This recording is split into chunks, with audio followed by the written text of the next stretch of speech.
الحمد لله حمدا وشكرا لله والصلاة والسلام على من لا نبي بعده سيدنا محمد وعلى آله وصحبه ومن والاه.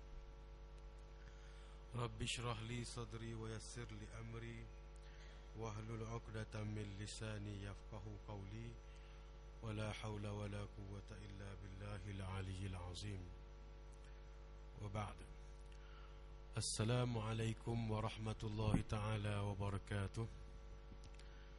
Alhamdulillah, segala puji bagi Allah subhanahu wa ta'ala yang telah memberikan kita, mengurniakan kepada kita bermacam-macam nikmat. Dan jikalau kita bandingkan seluruh nikmat itu dengan amalan dan ketaatan kita kepada Allah, maka tidak akan pernah sebanding.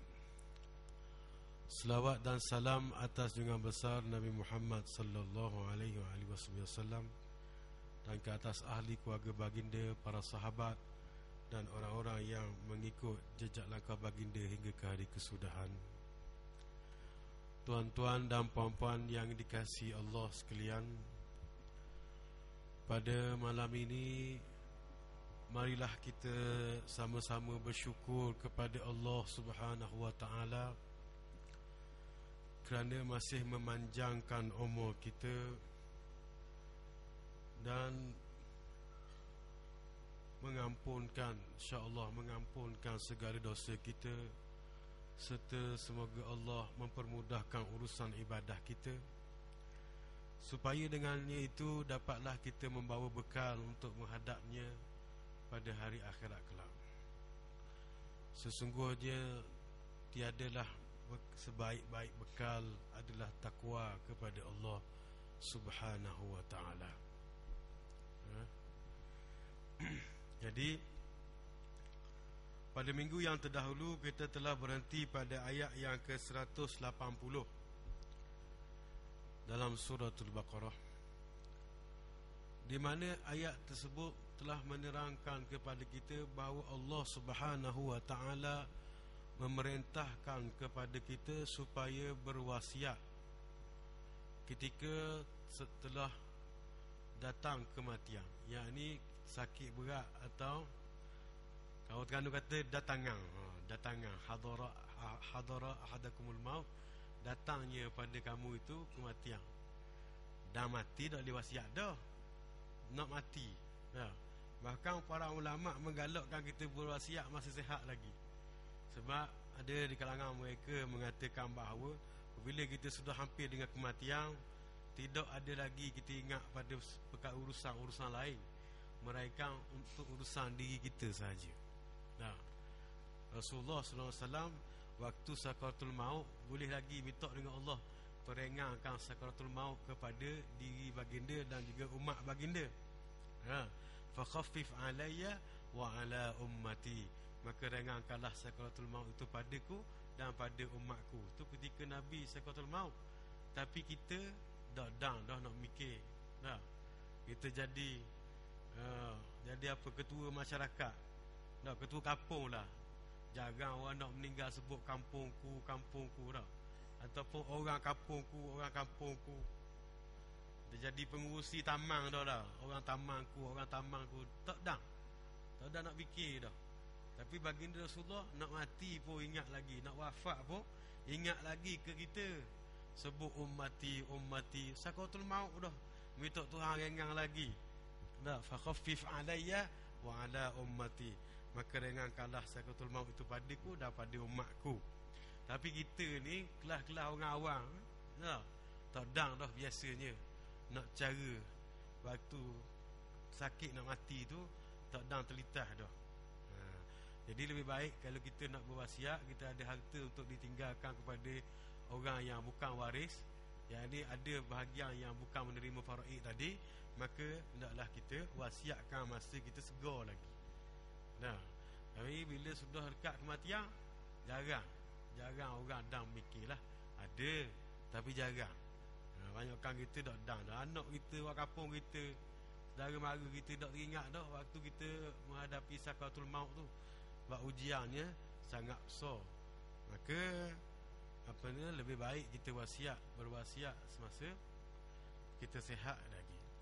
Dan kita juga telah menyebut wasiat tadi kepada ibu bapa dan kaum kerabat, di mana kita juga membawa pandangan ulama bahawa ayat ini telah dinasahkan dengan ayat faraid, iaitu wasiat kepada ahli waris tidak dibenarkan.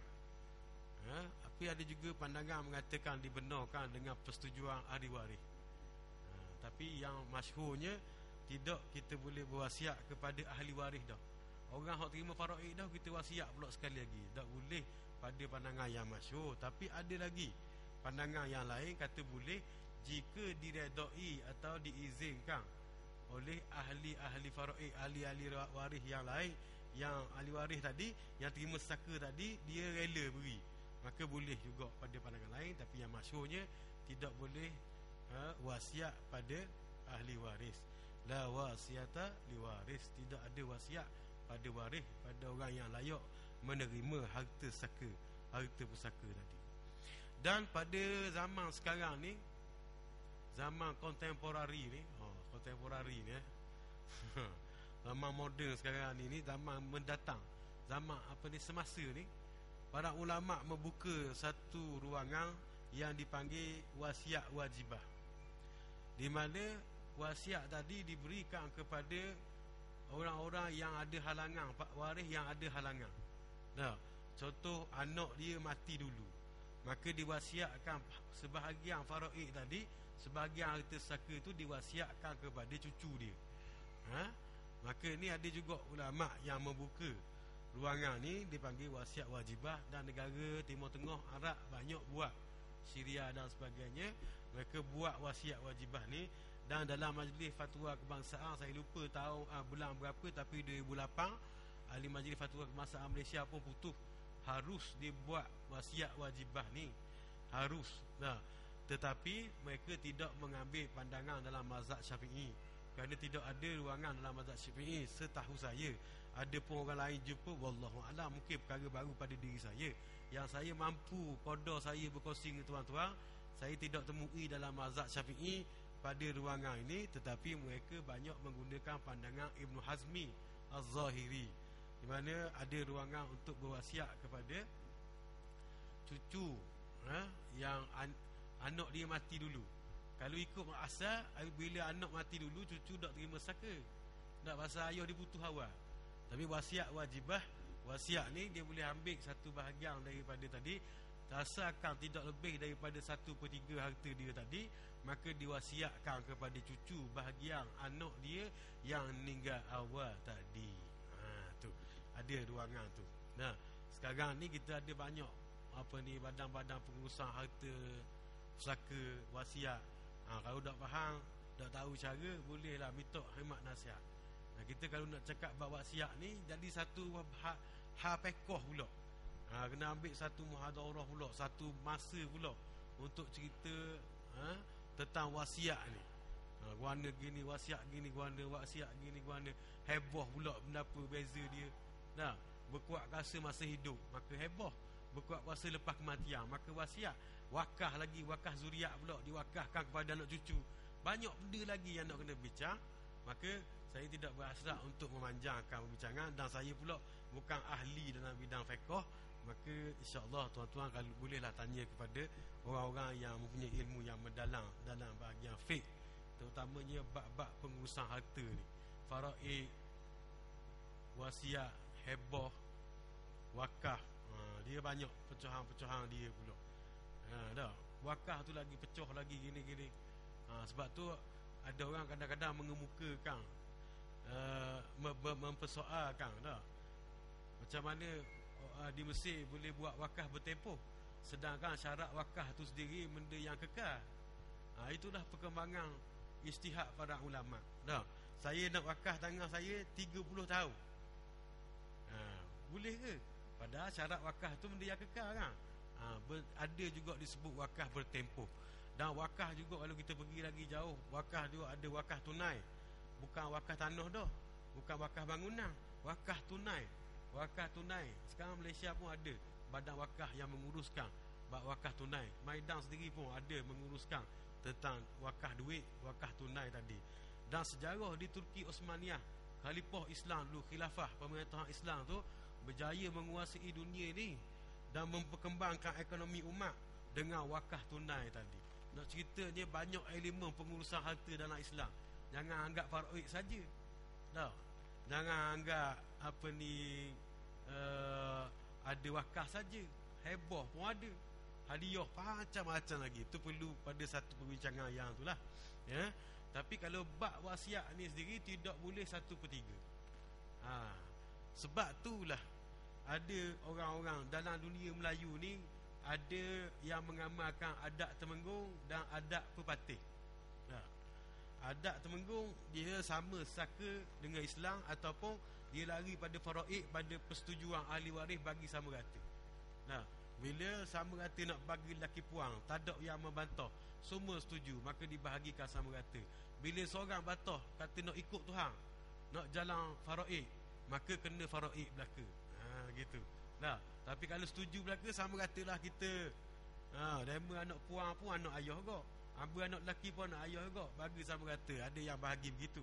Tapi kalau ada orang seorang, walaupun dia puang dapat setengah daripada orang lelaki, dia kata amba nak ikut hak Tuhan turun, tak, maka bagi ikut faraid.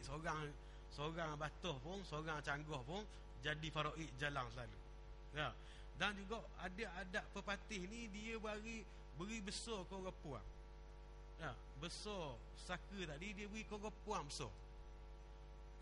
Banyak sebab lah, wallahualam, perlu pada perkajian lah. Mungkin sebab adat dia diri pun orang puang yang pinang orang lelaki ke, ada banyak benda. Jadi orang lelaki tak ada benda. Orang lelaki dia tupang orang puang gitu saja, harta semua beri ke orang puang. Adat Pepatih dia amalkan. Tapi mungkin di situlah kita tengok ruangan adanya wasiat. Kalau dia nak jalan ke hukum tu tapi tak mau langgar hukum Allah, mungkin dia boleh berwasiat. Dia berwasiat kepada anak puang dia dengan persetujuan ahli waris lain, maka dia bagi lebih pada orang lelaki ke, tapi tidak boleh lebih daripada 1/3 harta dia. Juga masalah ada anak akak. Masalah kepada anak akak boleh diselesaikan juga dengan wasiat. Boleh diselesaikan juga dengan wasiat. Anak akak tidak boleh faraid, tetapi boleh berwasiat kepada dia. Jangan lebih daripada 1/3 harta, wasiat kepada anak akak tadi. Juga kalau kita banyak doa harta, pada asalnya lebih baik faraid daripada wasiat. Sebab kita wasiat ke orang, anak kita selagi anak kita duduk dalam kemiskinan meminta-minta. Dari segi nas pun ada Nabi sebut macam tu. Lebih baik kita meninggalkan harta pada ahli waris daripada kita berwasiat. Kalaulah harta tadi tak banyak mana, habis kita heboh ke, kita wasiat ke, padahal sikit je boleh siap 3 amah. Jadi zuriat kita lagi akan meminta-minta dengan orang miskin. Lebih baik kita faraid pada ketika itu. Tapi kalau harta kita banyak, kita nak wakafkan kepada masjid, nak wakafkan kepada masjid, harta kita 1/3 daripada harta kita nak beri ke Masjid Abidin, maka tidak ada masalah pada perjalanan wasiat tadi. Boleh berwasiat tapi tidak lebih 1/3 dengan syarat masjid itu telah berjalan dan dibina. Ada pun kita nak buat masjid, contoh ada masjid baru,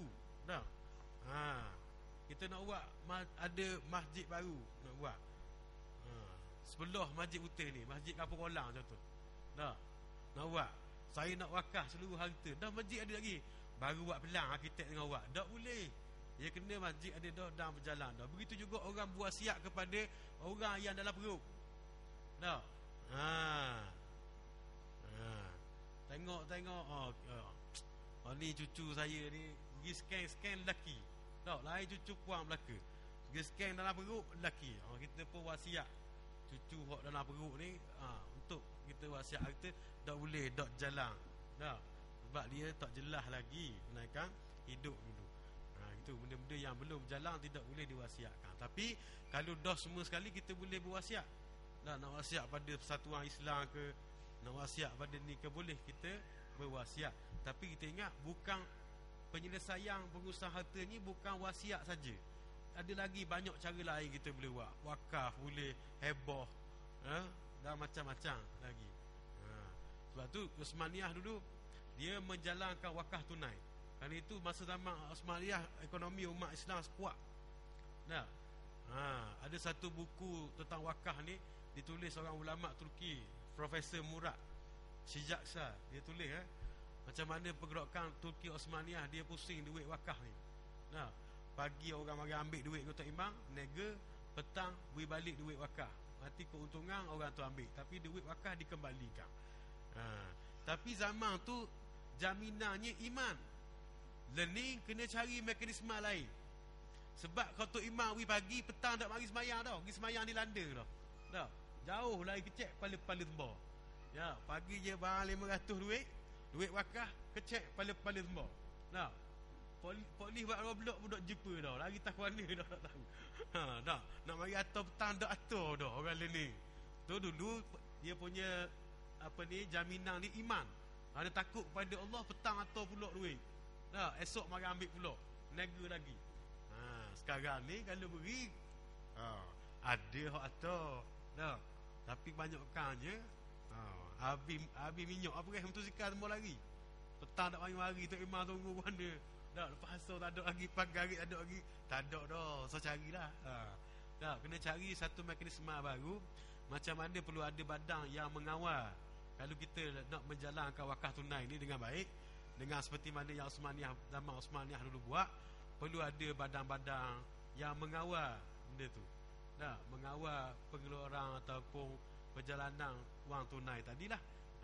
Maka kita perlu disistematikkan dan kita tengok macam mana halangan-halangan yang berlaku. Tapi kalaulah kita buat macam dulu, duit-duit wakaf ni atau wasiat-wasiat kepada persatuan-persatuan atau wasiat-wasiat kepada badan-badan Islam ni, maka ekonomi orang kita akan jadi kuat.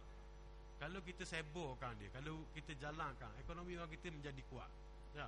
Tapi cakap tadilah perlu ada badan yang memantau. Sebab orang sekarang ni bukan macam dulu dah.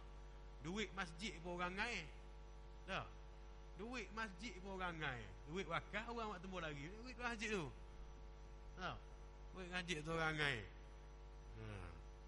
Dia ambil lagi penuh ngaih. Sedap dia ngaih. Dah. Kalau hak ngaih gitu, kita ubuh kertas dalam, ubuh surat khabar je. Yang ngaih naik surat khabar. Lepas tu surat khabar tu kita gunting kes poli takat orang curi aja. Kes curi dalam surat khabar kita kerak-kerak kita pun datang tu. Yang ngaih akak kes curi kena takat. Kes curi kena hukuman penjara. Dia serabut kepala. Kita pun surat khabar banyak dalam tu. Contoh je lah. Nak cerita bahawa dalam Islam ni lengkap. Bukan hanya tentang tata cara beribadah, bukan hanya tata cara macam mana nikah kahwin dan sebagainya. Bukan hanya, banyak semua merangkumi undang-undang. Kita pernah sampai pada minggu lepas tentang perundangan. Ini cerita pula tentang muamalat pengurusan harta. Maknanya sistem, kalau betul-betul kita ni faham dan kita laksanakan mengikut koda kemampuan kita pada hari ni, maka insya-Allah sistem kita akan jadi lemah. Tidak akan jadi lemah. Dia akan jadi semakin kuat. Ya? Tapi ada orang kita sendiri yang tidak yakin dengan sistem Islam. Sistem Islam ni tak yakin. Macam-macam hal kita tengok. Sebab tu ada orang dia tidak menjiwai bacaan Quran, berzikir, solat, dia tak menjiwai. Lalu dia pergi cari amalan lain, yoga lah apa, untuk menenangkan jiwa dia. Dia yoga, dia tok kaki tak tekuk. Lepas tu dia nak buka pergi hospital pula, tekak tak tekuk dia. Macam-macam hal nak cari ketenangan. Dia tak mau gali agama dia. Saya tak mau komen hak orang lain, tapi kita sendiri dok gali agama kita. Banyak khazanah dalam agama kita dok gali.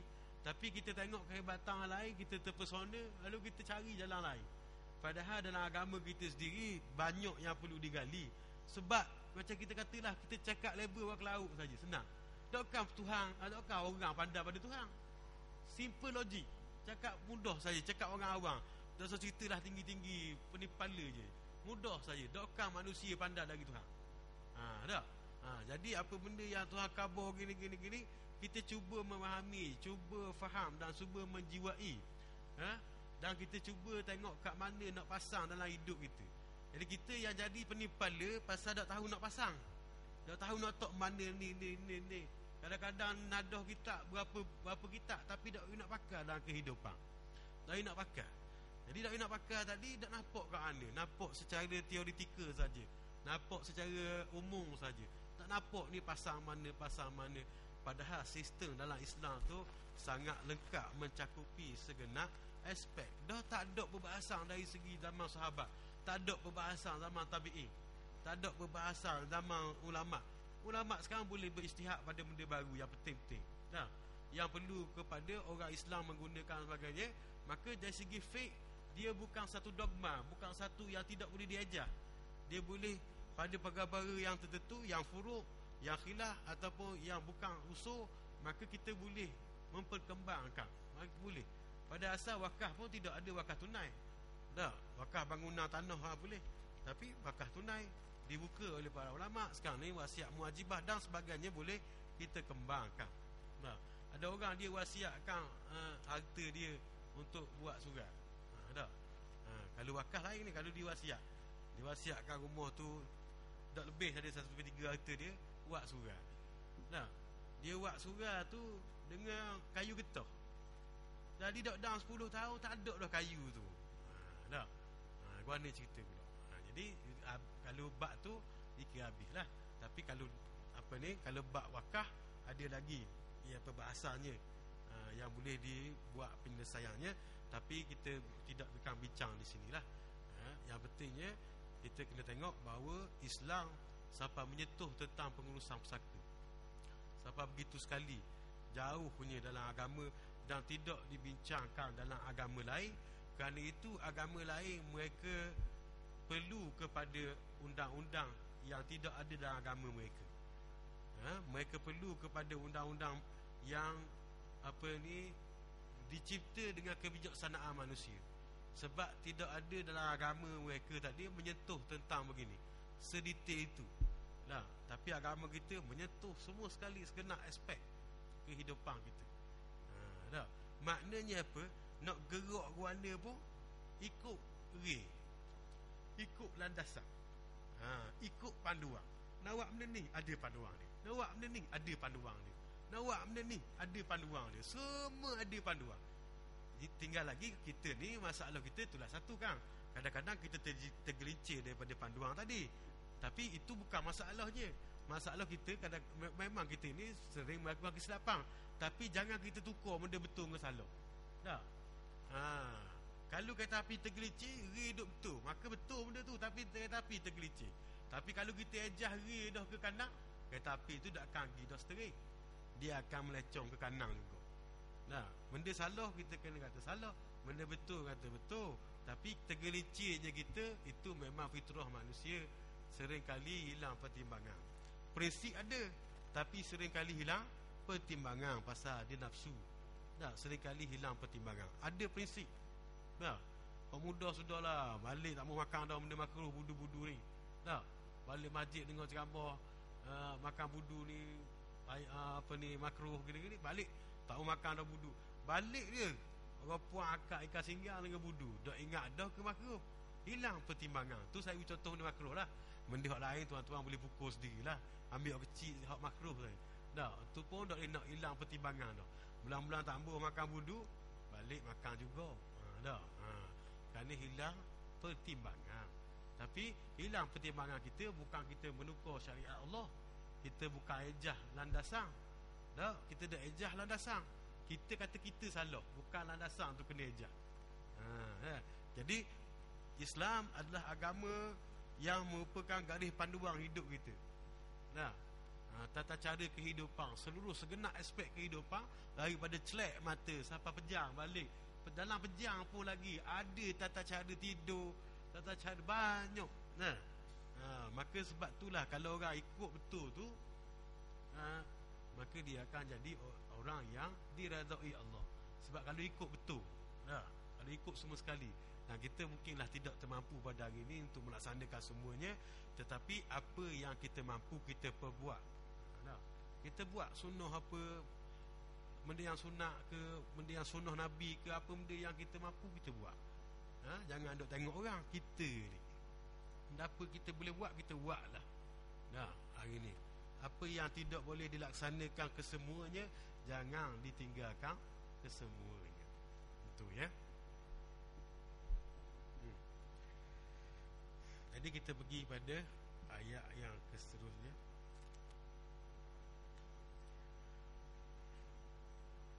A'udzubillahi minasyaitonirrajim.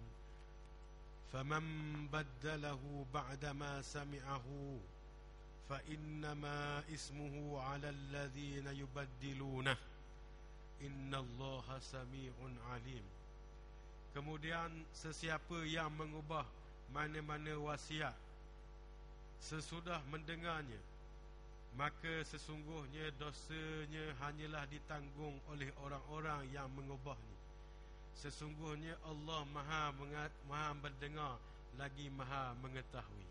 Kata Imam Asy'arawi dalam tafsir beliau Khawatirus Sya'rawi, beliau almarhum mengatakan bahawa ketika ayat ini diturunkan, belum ada lagi ketetapan wasiat berbentuk penulisan.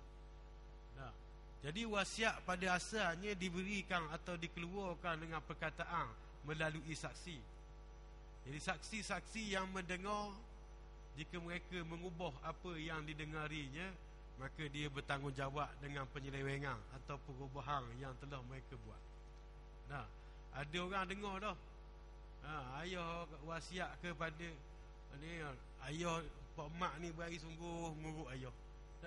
Ayah dorok-dorok, mari nguruk. Jadi ayah wasiat lah motosikal Honda Samah tu ke pak mak, ayah mati lagi. Bila mati ayah, anak-anak dengar, Honda Samah mahal ni. Honda 50 tu mahal ni. Bukan harga 5,600, 5,600 dah ni Honda Samah tu. Zaman ayah wasiat tu tak laku lagi. Zaman ayah meninggal ni, nak wui ke pak mak mudah-mudah ni, orang ni set motor klasik bagi tanya berapa ribu nak jual. Nak wui ke pak mak mudah-mudah tak apa hati, panggil 2-3 orang beradik, kita kat sokar buah pak mak. Ayah kita kata ayah dak wasiat ke ya motor ni. Kita pakat jual motor ni. Sebab modal berapa je? Ni 5,600 je modal. Orang tahu 5,600 ni set motor klasik nak ni, Honda Samah ni. Lapu duk dada, bukan duk tapala. Anda ni maka tipu. Tak beri ke pak mak Honda Samah tu, jual. Maka mereka bertanggungjawab pada apa yang telah mereka dengar wasiat tadi. Jika mereka mengubah, maka mereka akan menanggung dosa pada perubahan tadi.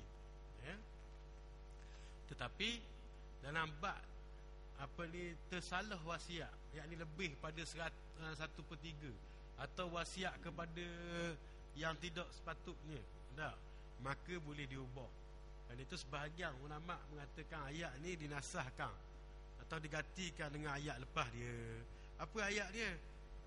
Faman khafa min musin janafan au isman.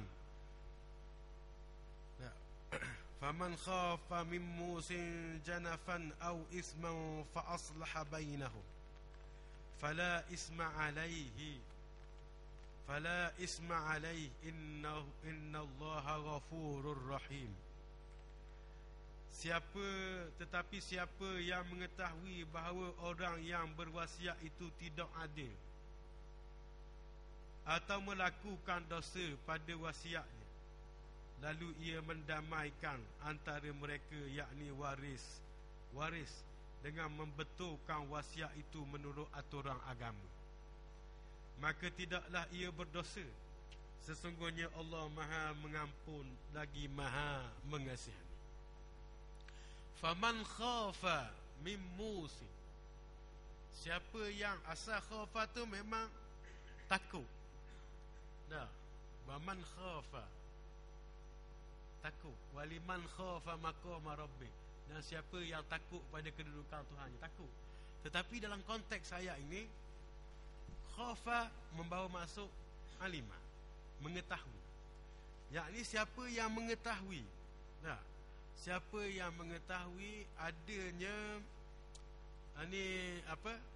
penyelewengan ataupun kesilapan pada wasiat tadi, ataupun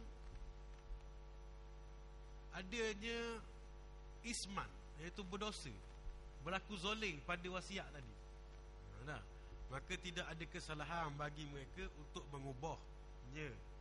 Dalam tafsir Al-Baghawi disebutkan dua penafsiran ulama pada ayat ni.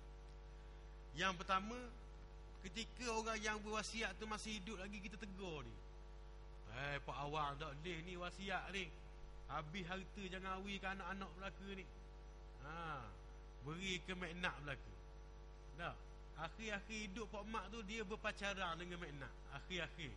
Jadi dia suka sangat ke mak nak ni, habis harta dia diwasiat ke mak nak. Segala harta saya diwasiatkan kepada mak nak selepas tu. Tak, maka kita kena tegur dia. Tak, orang Islam kena tegur, tak betul pada wasiat tadi, boleh tegur. Maka kita boleh nasihat dan ubah ikut syariat sekadar tidak lebih daripada 1/3 harta dia. Tak, akhir-akhir hidup dia tu dia kahwin dengan mak nak, habis harta diwasiat pada mak nak, tak boleh. Tak boleh, kena tegur. Dan sebahagian ulama pula dalam tafsir Baghawi nyebut bahawa sebahagian ulama pula mengatakan boleh hejah lagi waktu meninggal dah, jika didapati bahawa seorang telah berwasiat secara salah. Nah, ini lebih pada 1/3, atau wasiat pada benda-benda yang tidak boleh diwasiatkan, antaranya benda-benda yang haram dan sebagainya. Nah, maka ahli waris boleh tukar wasiat, ataupun dia tertukar dengan sendirinya. Ataupun disebut dalam tafsir Baghawi, waliul amri, pemerintah boleh ambil inisiatif untuk tukar wasiat tu, sebab tak betul dari segi syariat, maka boleh ditukar wasiat tadi.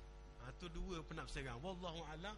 Saya sendiri pun tidak berani nak mengatakan yang mana yang lebih kuat, tetapi lagi mana ada pandangan ulama kita boleh pakai lah. Kerana dalam saya kerana ada dua tafsiran tadi. Yang pertama, boleh dihejah, boleh dibetulkan waktu dia hidup lagi sebelum dia putuskan.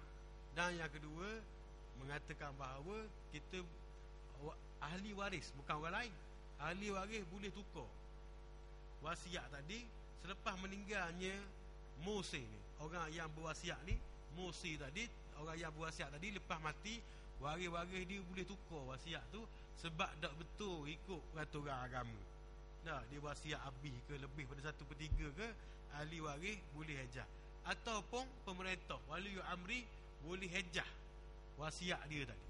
Dia naik mahkamah ke, hakim putus, hejah wasiat tu, tak laku pasal lebih daripada 1/3. Itulah menunjukkan bahawa Allah Subhanahu Wa Taala memerintahkan kita supaya cakna sesama Islam, sesama agama kita, dia kena cakna. Pasal di akhir zaman ni dicabutkan rasa rasa ambil berat sesama Islam ni, dia cabut. Tengok, tak ada benda lah, bukan anak aku dah akan tudung. Tak apalah, bukan anak aku tu pakai baju gitu. Bukan anak aku tu berpacaran tu, di patah tu, tak apa. Jadi tengok pun kering, tak ada rasa sedih, tak ada rasa untuk tegur. Dah nak tegur mana, dah tegur habis je, mak dia marah dah kita. Jaga anakmu, apa cara anak orang? Tak, tegur dah habis lagi, marah dah. Dan ni orang ni, orang dulu dah. Orang ni cikgu cubit anak dia, esok peguam ayah mari atas surat sama. Cikgu tak berani dah naik turun mahkamah, menang pun tak orok ke cara dia. Cikgu jadi malah. Dulu ayah atau anak, cikgu jangan bagi patah dah. Pergi kat tok guru ngaji, ambil lah haji, ustaz, asal pandang ngaji dah, jangan patah dah buat anak buat guana pun. Kalau patah payah pula ambil jumpa Tok Udin. Tapi kau tak patah buat guana pun, nak suruh akak air ke, nak suruh koyak nyor ke, buatlah guana pun. Lain ni jangan main. Jangan main. Cikgu ustaz ngaji pun nak rotang-rotang pun susah. Jagalah ni. Ustaz ni rotang nak suruh pandai, esok siapa surat sama mahkamah, dera pada budak-budak. Kawan ni baca surat sama mahkamah pun tak pandai. Datuk Guru kapung. Susah lah ni. Dah, contoh sajalah ni. Tapi ada berlaku. Memang ada ibu bapa yang menyamang guru-guru.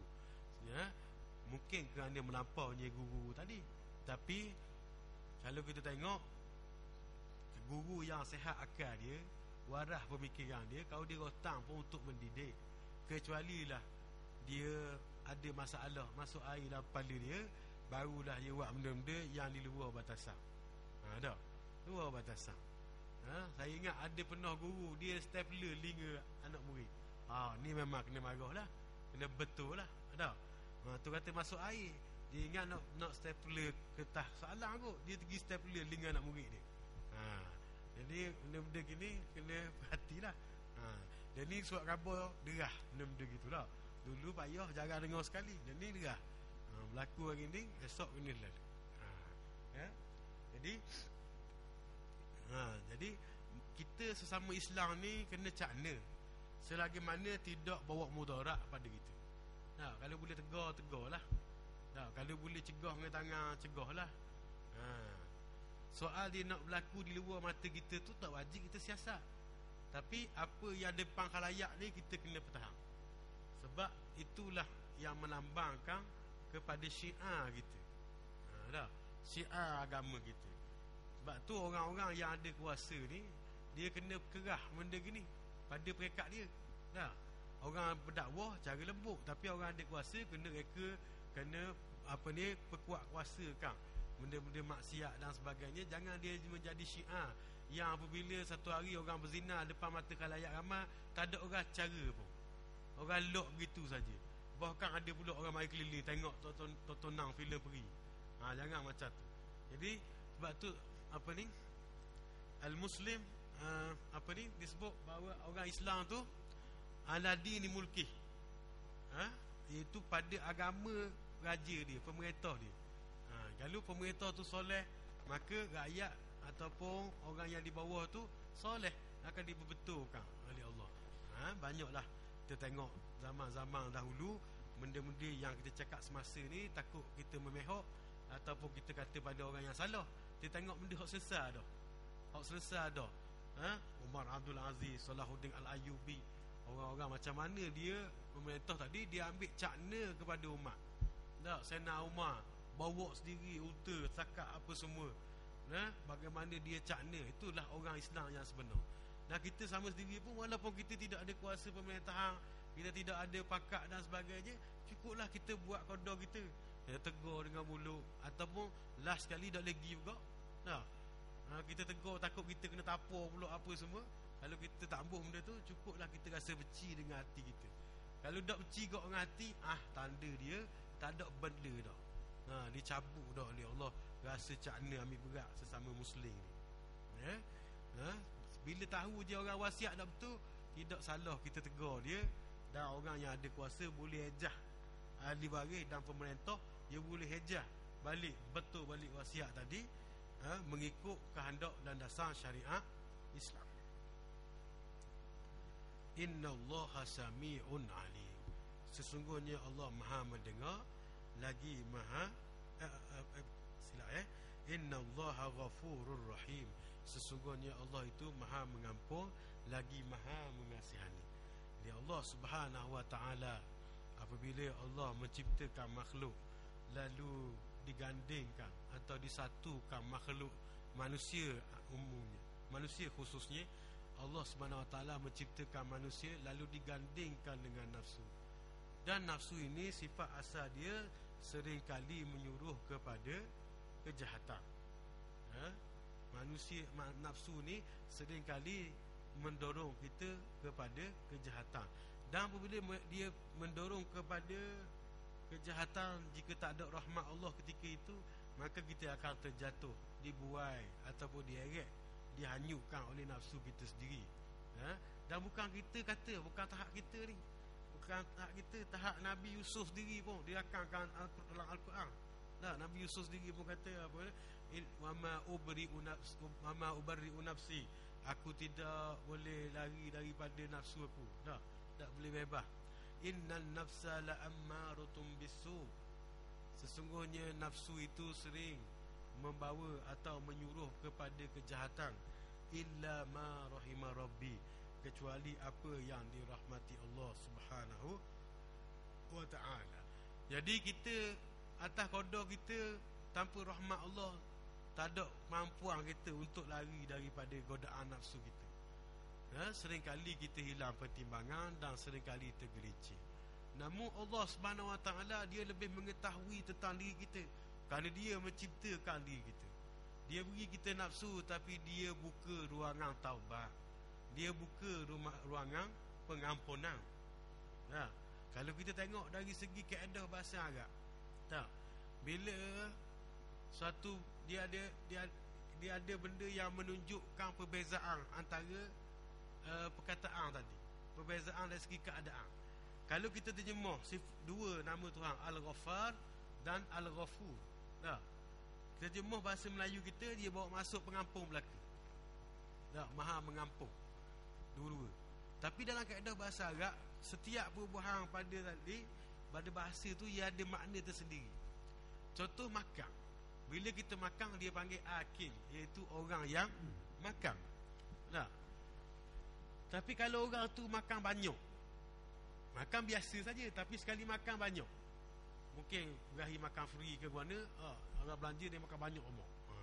Kalau nak beli, sayang sikit piti aku banyak makan. Orang belanja barok bang, makan banyak. Jadi makan banyak dia panggil dalam bahasa Arab, dia panggil akul, iaitu orang yang makan banyak. Tak?